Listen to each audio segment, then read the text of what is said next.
Novak Djokovic has spent years becoming the world's deadliest returner, and this point contains the secret that lets him win 1 out of every 3 return games that he plays. In the next 5 minutes, I'll be showing you how to copy his tactics and win more matches. What's up, team? Coach Joshua here at the Tennis Tactics Academy, and well, look at these stats. Keeping in mind, this is a real person. So far in his career, Novak Djokovic has won 42% of the points that he's played as a returner. That's wild when you consider the server's built-in advantages. But what if I told you it's not just his flawless technique that makes him the king of the returns?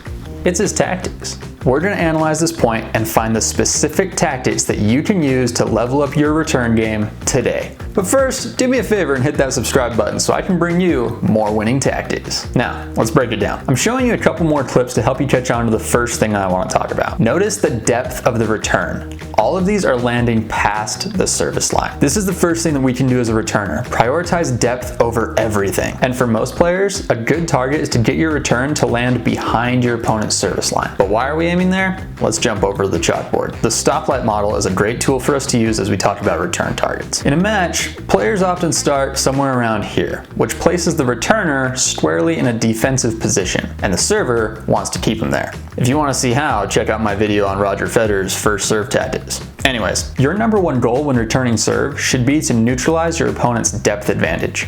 It's okay to start further back in the court like this to give ourselves more time on the return. We just need to make sure our ball lands deep in the court. Our return targets look something like this, with the general area that we're aiming to being behind the service line, and the closer we can get to that baseline, the better.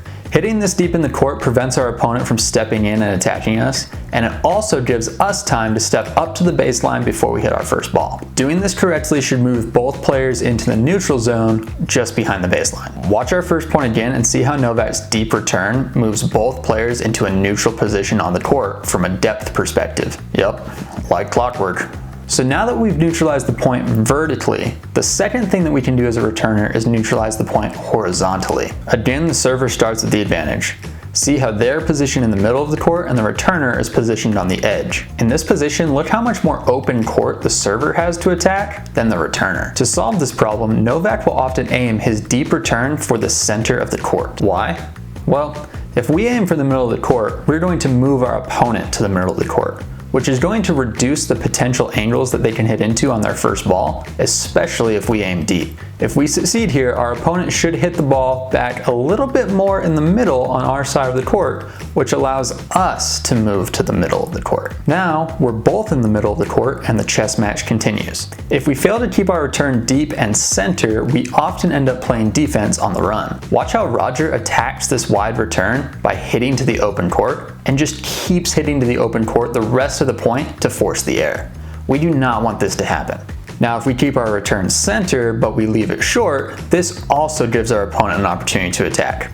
And that does not often end well for the returner. So your target is a heat map that looks something like this. The closer to that deep red, the better, but anywhere in here is gonna be pretty good. Watch our point again and see how Novak hits this target to neutralize his position both vertically and horizontally. From here, the point is played out on neutral ground. Neither player has the advantage. Now let's look at what should happen next. And to do this, let's divide the court into thirds. After returning deep center, both you and your opponent are now standing in that center third of the court. This is a neutral position, and we want to keep the position neutral by hitting deep through that center lane. But the whole time, we're looking for an opportunity to shift the rally to the outside lanes to attack our opponent. A more diagonal shot is more aggressive, and opportunities to hit that shot look like either short balls, slower balls, or balls that are a little closer to the edge of that center lane. Watch how Novak dials into this center lane for 3 balls. Finally, he gets Roger to hit a little closer to the edge of this center lane, and he takes the opportunity to shift the rally into the outer lanes.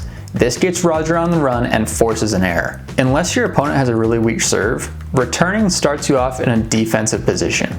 Embrace it and don't try to play offense right away. The shift from defense to neutral to offense is a gradual progression. No need to rush it. The key here is to break that transition into a series of smaller, more manageable steps. First, land your return deep in the middle of the court. Second, move into neutral position both vertically and horizontally. Third, hit the first 1 or 2 shots back through the center lane. 4, take the opportunity to shift the rally to the outer lanes and attack your opponent. Sometimes you need to rally a few balls to the middle like this, and sometimes the opportunity arises earlier. But it's the same tactic. Watch here as Djokovic runs the same play but seizes opportunity a lot earlier. Either way, use this powerful tactic to win more points on your opponent's serve. You'll thank me later. If you want to learn more tennis tactics, I'll be dropping a ton of free content here on YouTube. So go ahead, like this video, subscribe to my channel, maybe ring the bell.